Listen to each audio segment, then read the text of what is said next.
Most of us know the image. A dimly lit FBI office, corkboards lined with mugshots, endless red string connecting dozens of clues. Behind it all are a team of criminal profilers who are all part detectives and part psychologists. But behind all the true crime podcasts and television drama lies a much more complicated picture. Rachel Corbett has been piecing this picture together for many years. Corbett is an investigative journalist and the author of The Monsters We Make, Murder, Obsession, and the Rise of Criminal Profiling. For her, this isn't just a deep dive study of a field. It's personal. When I was a child, a man that I knew who was like a father figure, he was my mother's partner for several years, ended up killing someone soon after they broke up. And I was 6 years old when they met. And so my memories of him are really of a kind, loving, gentle man. And so when I found out years later that he murdered someone, a woman, his next partner, I couldn't believe it. It was totally baffling. And I got kind of obsessed with figuring out who he was, what was going on in his mind, how someone could do this unthinkable thing. And then, of course, I come to realize, it's a very universal fascination. What makes people commit the worst crimes that we can think of? In Corbett's case, she talked to experts, combed through records, and put together a basic profile on her own.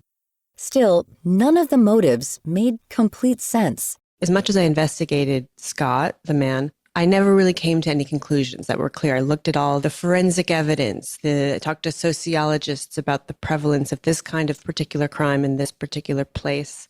I looked at his childhood history, and I tried to profile him myself, basically. And it didn't really turn up anything satisfying. I left feeling like I still didn't fully understand. And that desire to make sense of the senseless is at the heart of profiling itself. Corbett explains how the field's roots go back hundreds of years. I trace it back to the days of Jack the Ripper in Victorian England, which is when what's commonly considered the first known criminal profile was written. A police surgeon named Thomas Bond he examined the forensic evidence, of course. He looked at the bodies, looked at the physical clues, but he also decided to look more at the personality markers, the behavioral clues. He thought about, what Jack might have been wearing. He speculated that he's probably a very calm man because he was able to keep cool while murdering people out in the open on the streets. Sadly, the person behind the Jack the Ripper killings was never caught or convicted. While this first criminal profile didn't solve the case, it did change how investigators thought. For the first time, they weren't just blindly hunting a suspect. They spent time building an analysis and questioned why the person acted in certain ways. This small shift gained steam over time and transformed the art of profiling from speculation into one of law enforcement's biggest tools today. It took off in the 1970s when the FBI Behavioral Science Unit took off. Actually, I should say the Behavioral Science Unit started when Howard Teeton came to the FBI in the 60s. But in the 70s, as Ted Bundy was rampaging across the country, and soon you had John Wayne Gacy, and there was this feeling of a serial killer epidemic. And the FBI kind of pounced on that fear. And they drummed it up actually a bit too. Like they exaggerated the numbers of murders that these people were committing, how many there were out there, how far they were traveling. They exaggerated all those numbers. And then in the end, were able to get federal funds allocated from Congress, were able to expand their jurisdiction. And the antidote they provided to the public in this fear was their profilers, or, the mind hunters, as they're called in the TV show. And these were this kind of elite squad of people who could almost magically get into the minds of murderers and trace them in ways that traditional policing never could. By the late 1970s, the FBI's Behavioral Science Unit had formalized what had once been intuition. Agents began interviewing convicted murderers, documenting habits and tracing behavioral patterns in an attempt to predict who might offend again. Profiling offered a way to merge psychology with police work at a time when the number of serial killings seemed to be on the rise. However, the media headlines didn't quite match up with the national data. When you look at the numbers, there really wasn't a dramatic uptick. There have been upticks in these crimes throughout history. There's periods where they're higher and lower and higher and lower, but this wasn't actually anywhere near what they said. But they definitely put the cameras on these people. Ted Bundy was all over the news. And it came at a time of the culture wars. So you had, Reagan running on this concept of stamping out evil. And these were perfect personifications of evil for him to campaign on. Suddenly, politicians all over the US were campaigning on Bundy's execution. I'm going to execute him faster if I get into office, and, morbid stuff like that. Corbett says that Ted Bundy's case blurred the boundaries between criminal study and public fascination. This case captured the nation's attention because Bundy seemed so ordinary. He was educated, polite, good-looking, and very likable.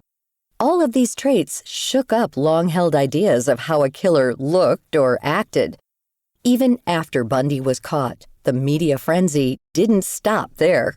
He had a kind of remarkable trial. He escaped from jail twice and then represented himself at trial and got married on the stand. So, he was quite a spectacle to watch too. So I think that's part of the fascination with him. Even the judge said when he was sentencing him for the murder of a 12-year-old girl, he said, hey, partner, I don't hold this against you. I think you'd be a great lawyer. It's too bad you went the other way. I don't have anything against you. This kind of weird, even the judge couldn't quite reconcile the man in front of him with the monster, if you want to say that, who killed a child and many other women. So it's a very bizarre cognitive dissonance that happens with Bundy, I think.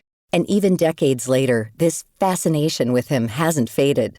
One similar recent case is that of the Long Island architect, who in 2023 was arrested and charged for the murders of 7 women in New York. For many Americans, it came as a surprise because from the outside, he seemed like a normal guy who was married, successful, and lived a quiet life in a quiet suburban neighborhood. He was an architect. It's he was able to hold down a job. He had colleagues. So, he wasn't some ranting and raving freak. He was somebody who blended into society, had a wife and kids even. But I think it's a combination of police failures, pretty catastrophic level, but also just that we have more technology now to track serial killers. It's very hard to be a serial killer now with cell phone towers and DNA and all the other things we can use to catch people now. Profiling has also evolved, but many of the old biases remain. Corbett points out that early profilers once looked for physical markers of criminality, like the shape of a head, a nose, a jaw. They were often drawing from the same racial and class prejudices that existed in society at that time. Today, those patterns have been replaced by data points. Rather than facial features, profilers and algorithms now examine zip codes, family histories, or social media activity to identify risk. And while the approach has changed, the outcome can also be biased.